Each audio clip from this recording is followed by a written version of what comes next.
Philadelphia 76ers select... I bet you most of the younger generation barely even know that he played basketball. Charles Barkley of Auburn University. A round mound of rebound. You have to remind people sometimes. Okay, he wasn't good. He was great. Charles, holy Jim, one.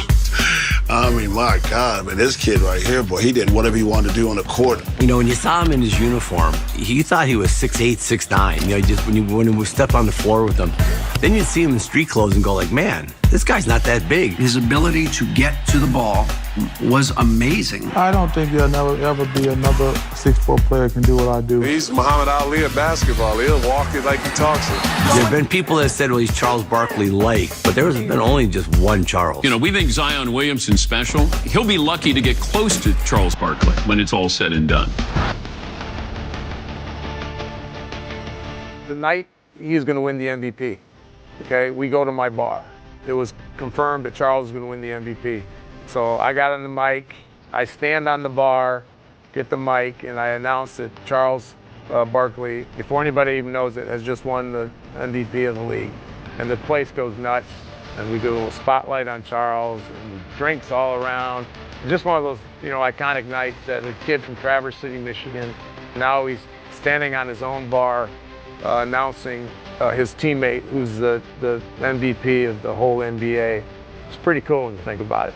But from day one here, they embraced me. They treated me great. One of the reasons I still live here today is because the fans were fantastic to me. Up to Miguel Knight. Fast break Suns to Barkley. Right over the left and score. Nice execution off the break by the Suns. Barkley was a dominant player. Extremely dominant in the post area. He was one of the best and most talented players that's ever played the game of basketball in this history. Charles had this, you know, magnetism about him, and he was very confident. Who wouldn't want to play with a guy like Charles? He wasn't going to lose. I mean, he would take everybody on his back and say, I'm going to get you to the promised land. Barkley is Barkley. I don't think he's 6'3". He was just one of those rare players that size didn't matter. It was just determination. Rebound Barkley. He battles, he shoots, he scores. Sir Charles. I mean, he would take on Goliath. I mean, he was just had that bravado about him. So Charles, he was unbelievable what he accomplished for his size. Charles Barkley is probably one of the greatest power forwards of all time, for sure, because of his skill set. He was still able to dominate inside the paint. His rebounding is second to none. I mean, this guy was just a beast on the boards. To be only 6'7" or so and be able to snag 20 rebounds and, you know, on a nightly basis seemed like it was incredible. Charles was a different kind of competitor. He wanted to destroy you. I mean, he was a fun guy and he's super off the floor, a great guy to be around, but such a competitor on the floor, and there was nothing that he couldn't do on the basketball court. Here's the lob for Barkley, goes up and jams! Oh, beautiful alley-oop for Sir Charles.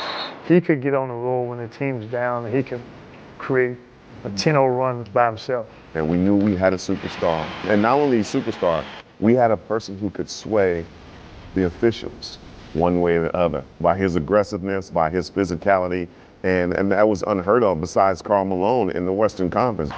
He was so genuine, he'd give you the shirt off his back.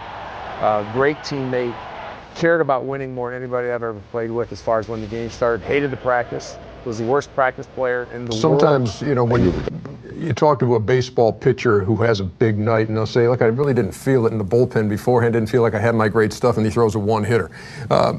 Is there any way to foretell a 56-point night? No. First of all, that wasn't my best game. That was the night I scored. Oh, excuse me. Best numbers. No, that was the best. No, I'm saying that was best numbers. I'm saying that was the most points I scored in the game. But I actually personally think Game 7 to get to the finals is the best game I ever played. I had 44 and 24. That actually, the game against the Warriors was only a first-round playoff game. But to get to the finals, I remember it was Game 7s are no joke.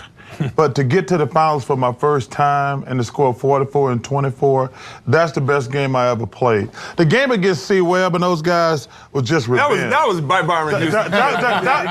We told Coach, don't let Byron Houston check the check. Like, no, he's strong. He's like, he's 6'1". Don't let him check Big Chuck. Because that game was so funny because I remember Byron Houston. And I remember I went to the bench and I says, "You're not gonna double me?" He says, "Nope." Because I had a triple-double. I think that was game 3. So I had a triple-double game 1. I had about 8 assists in game 2. So Nelly says, "We're not gonna double you tonight." I says, "You're not?" So I scored like 17 points the first quarter. So I run over again. I said, "Let me ask you, you're not gonna double me." He says, "You can get as many as you want." I said, "Okay." I was done. The floor. What a pass. Oh, snap. I didn't even know Charles Barkley could pass like that. That brilliant pass from Barkley. But when I first saw Charles, I looked at him and he dunked him. And I looked at this guy like, how can this big guy put all this weight in the air? He goes up, boom. I'm like, hey, he's pretty good. In the Georgia-Auburn Auburn rivalry. America, it's either A, get dunked on, B, get a finger or arm broken, or smile on camera. That's it. Charles Barkley. One of the great power forwards, particularly at his size, of all time. I mean, just dominating, physical, athletic, mentality. He was a joy to watch. I mean, we loved Barkley. I wasn't a big Sixers fan, but our man Barkley, he was. You watched him like you knew it was going to be elite, high-level, explosive basketball.